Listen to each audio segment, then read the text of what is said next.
All right, really cool of this guy after what was such a fantastic night in Detroit. Really cool of this guy to join Till us. the end. Of course, sports director at Fox 2, the voice of the Lions, longtime friend to everybody. I mean, there's no doubt about that. Let's welcome him in, Dan Miller.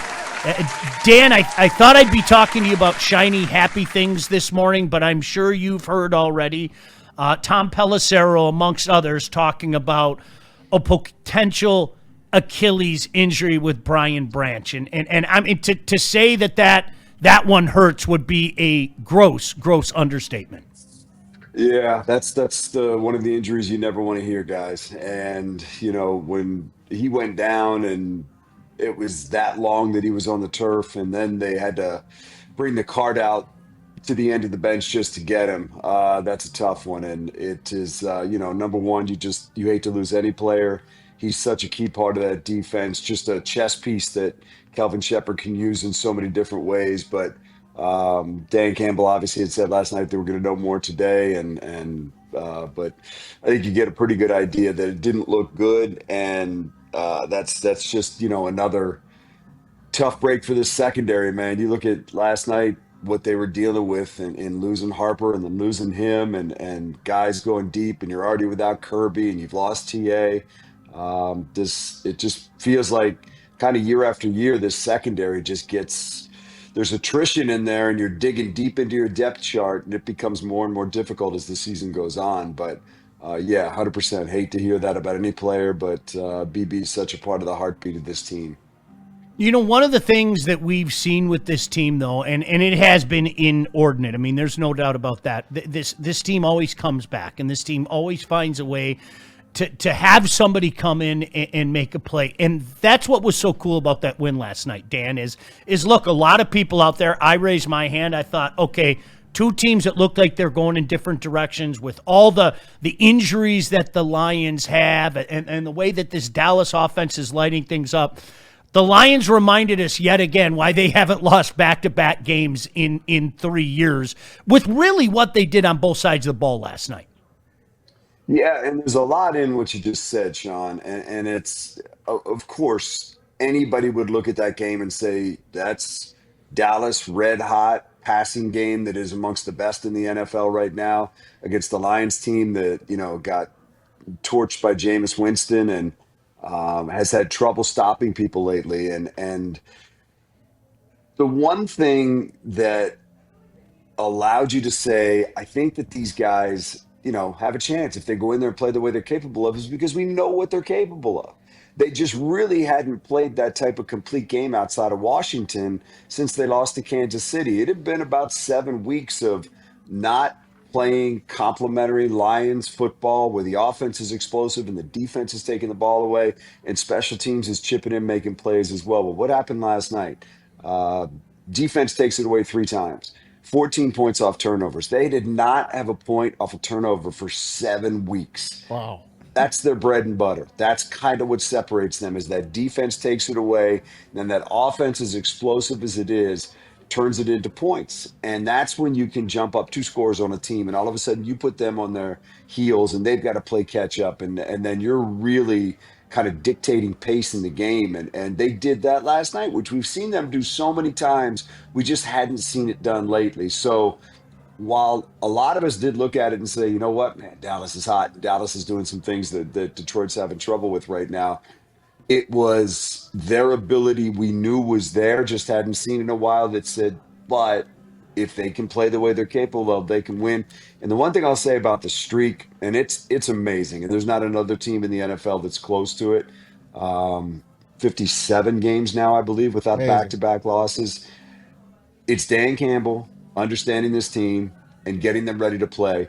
But simplistically, more than that, they're just really good. They got a lot of good players, and they don't lose 2 games in a row many times because of that. So there's a lot that goes into it, and it's a long conversation, and it's probably a pretty fascinating one because, this is now the longest streak since I think 2004, mid-2000s when New England did it. But it's impressive stuff. Hey, Dan, thanks for coming on today. Great call last night. Fox killed it last night. I had it on since 7 o'clock till I went to bed at 12:30. You guys did a great job. This Lions team, man, they're in my heart. I mean, I absolutely love them. I've got my whole wardrobe is Lions. My whole office at home is Lions. You grew up in Washington. You're a Redskin fan. You won Super Bowls. I grew up a Giants fan. We won Super Bowls. I come here to Detroit 32 years now, loving this team. But why does this – I say this, why can't we have nice things?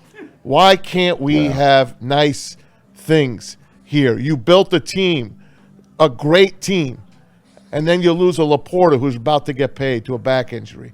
Kirby's hurt. Terrian's hurt. And now Branch, who's about to get paid, does his Achilles. I just don't understand the black cloud that follows this franchise around. Yeah, man, I wish I had an answer for you. I really do. And, even last year, a team that wins 15 games was not that team at the end of the year. And if you look at it, when they played Washington, coming off a year when they went to the NFC Championship, you're thinking, so often in sports we see teams get close and then they figure out how to finish the deal. Where last year we're thinking maybe that's the case, but you get to the playoffs, you don't have Aleem, you don't have Aiden, you don't have Carlton Davis, you lose a Meek in the first quarter. Just too many injuries to overcome. And in the end, they just didn't have enough bodies, and that Washington game kind of went the way it did. And when you're missing your best players at several positions, it's understandable. So I don't know. Maz is part of the game. It's disappointing. A lot of teams have injuries. It doesn't mean it's not a gut punch. It absolutely is. And to hear them talk this past week about Kirby and his knee and how this thing's going to be around for a while, and it's not necessarily something they can just cure, and they're trying to figure it out right now. And Kirby sounded so down about it. You hate hearing that as well. So unfortunately, it is part of the game, and unfortunately, it has just seemed to hit them, in particular, these last 2 years with really difficult injuries to key guys at key positions. And got to roll it out there and figure out some way to get this done. And it is next man up, and you're digging deep into the depth chart. I mean, they were, you figure last night they were down to safeties 4 and 5. Oh. And and it's probably what's going to be going forward. And we're all going to take the weekend and we're not going to worry too much about it, but being on safety 4 and 5 is not the optimal place to be if you're going in to play Matthew Stafford with those receivers in Los Angeles. But we're going to enjoy this for a minute. Yep. You good, man? All right. Hey, Dan, good to talk to you this morning. And listen, we always talk about the resiliency of this football team, and their backs against the wall, and they find a way to respond. But just going forward, how do you think the roadmap looks for the Lions? Can 10-7 possibly get this team into the playoffs, do you feel, or do they need to practically run the table in order to get this done? Man, I don't know if 10-7 is going to do it. I think you're going to need to get to, it feels like 11. So, what do you got left? What are you now? You're 8 and 5. You got 4 left. I mean, it feels like you're going to need to go 3 and 1. There's just too many teams sitting there now with 9 wins that don't know what's going to happen. The Bears and Packers play twice, man. That's going to tell us a lot about what's going to happen if Green Bay was to sweep that. And Chicago's also got to play San Francisco, and then they got to play the Lions. So Chicago's got a really tough schedule the rest of the way. I mean, who knows? It could come down to something from, week 18 between the Lions and Bears, but we're a long way from that, and you got to earn your right to get there to make that game mean something. So I don't think 10 gets it done, not the way the landscape looks in the NFC right now. I think you're going to have to get to 11 to get into the playoffs. And if you wanted to win the division, again, depending upon what Green Bay does against Chicago, if you wanted to win the division, you're probably, to have a chance, going to have to run the table, I would think. Dan, I couldn't agree with you more. That's why last night was so important to me. You had to have that one. Now you have a little wiggle room, okay? You can lose maybe one. I know a lot of people are looking at the Rams, and we're doing what the players and coaches don't do. I openly admit that. All right, but I can't see with the way the NFC looks right now getting in at 10-7. 11-6, gives you that fighter's chance. And who knows, by that time, maybe you get some bodies back. We were talking about it earlier. I remember the one year the Giants got healthy almost across the board on the defensive line, and then all of a sudden they went and made Tom Brady's life miserable in the Super Bowl. Once you get into the dance, anything can happen, but we're a long way from that, and there's some football games this team has to win yet. Yeah, and good sign last night, Sean, along those terms of seeing that defensive line come to life and seeing them apply some pressure and different looks on defense and bringing different guys and making Dak pretty miserable back there at times. And those sacks, help them with those takeaways. And even on some of those throws, and I'm not going to use the word pressure because that's I'm anti-pressure these days, but hitting him when he was trying to throw the ball, and that dude can deliver, because a couple times he took hits and still put it where he wanted to put it. But there were a couple times too where they hit him and the ball, ended up short of the receiver or something along those lines. So really, Kelvin Shepherd drew it up last night, did it. He'd heard all the criticism and even criticized himself and his group for not having pressure. So just kind of tangentially off what you said about the Giants there, a lot to like about what the Lions group did. And they're going to have to lean on those guys. In particular, if your secondary is going to be shorthanded, which it certainly appears now that it is significantly, you got to make that quarterback get that ball out of there. And you think about what they have the rest of the way. I mean, you're dealing with Stafford first, which is going to be difficult. And that's going to be your first challenge, and probably of the teams you have left on the schedule, the most significant challenge that you have right now. But to your point, little wiggle room maybe, because you can still lose one and get to 11, and I still feel like 11 gets you in. Historically, it does.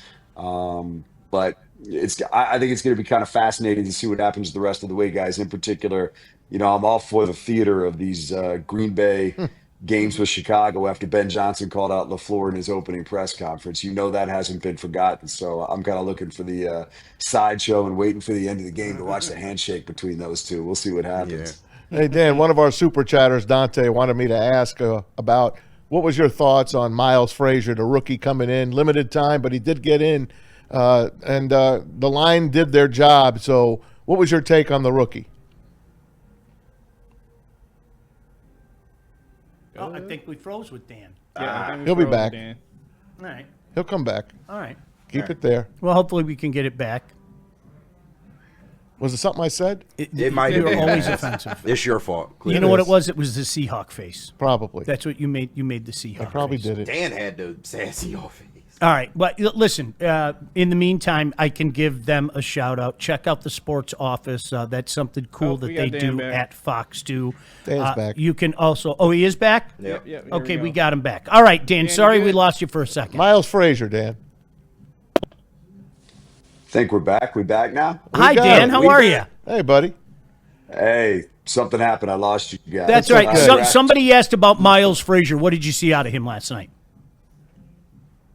Yeah, I didn't listen to one, and they both said that he did some good things. He jumped. I think he had at least one penalty in there. And they said, look, TJ talked about his first 5 games and said he must have had 9 penalties. So that's going to happen in a game like that. Your body is just jumping out of your skin. And but I think they felt like he did some good things in there. So I think there's certainly something to work with there. I know the Lions are excited about him. He's given them another option there on the offensive line where they can certainly use it. Interesting that Cologne came back in the game afterwards and moved those guys around a little bit. But again, listening to TJ and Lomas, they thought there was some things that they liked in there. And I think, considering he's had no training camp, didn't practice much at all during the season up until the past couple weeks, I think there's reason to think that he could be part of the solution here. And with a full off season and going into next year, not discounting what he could do the rest of this year, put him in that mix, because they're obviously going to need to look at some things on that offensive line after the season. Dan, you're a well-respected man in this business. You've been calling football almost as long as I've been alive. Was it or was it not a safety? Oh, Oh, oh gosh. Man, I absolutely thought that it was. I didn't think there was enough to overturn it. And then they said the TV showed a replay after a while that looked like the ball was out. I did watch that replay last night, and man, it's. I guess they're telling me that's clear and overwhelming evidence that the ball was out of the end zone. I'm not really sure that it was. that's doctored like the Zapruder films. That thing is doctored. That's a freaking Yeah, safety. well, it made the football smaller again. I'm not sure that I didn't agree with the call last night. I was going to. There was obviously a replay. I didn't see the one they said New York based it on. I did see that. Still not sure. And if I'm still not sure, I'm not sure you have enough to overturn that. I thought the officiating was interesting at best last night. There was some things that we felt they clearly missed in that game. Did not feel like they had a real good night out there. No doubt. Hey, Dan, what's the weekend? I know you got the sports office and obviously Sunday night. Are you guys doing a game day live on Sunday as well, even though the Lions aren't playing? Just let everybody know what's going on with Fox 2. No, sir. We tonight, Sean, will be at Killer's Christmas, which That's will right. be Yes. great out at the lodge in Shout Keego out. Harbor. So we hope we see everybody out there. It's honoring our great friend Tom Kowalski and the work that he did, and it's grown so much with all the different charities that it now supports. And there's going to be a ton of people out there. So hopefully, all your viewers and listeners will head out there as well. And we look forward to seeing people. It's always fun every year. And then nothing 10 a.m. Sunday. We are happily not going to do that this week. We've already done it. We got a win, back pocket, feel good. Sunday night, 11 o'clock. We'll have that going in the sports office tonight at 7. I think Woody's in the captain's chair for that. Actually, no, Hammer is going to do that from Killer's Christmas. So she'll be out there for that. Outstanding. Look forward to it. Dan, always appreciate you. Enjoy some time off this weekend, my friend. Thanks, Dan. Thank you, Dan. Thanks, guys. You do the same. Appreciate you.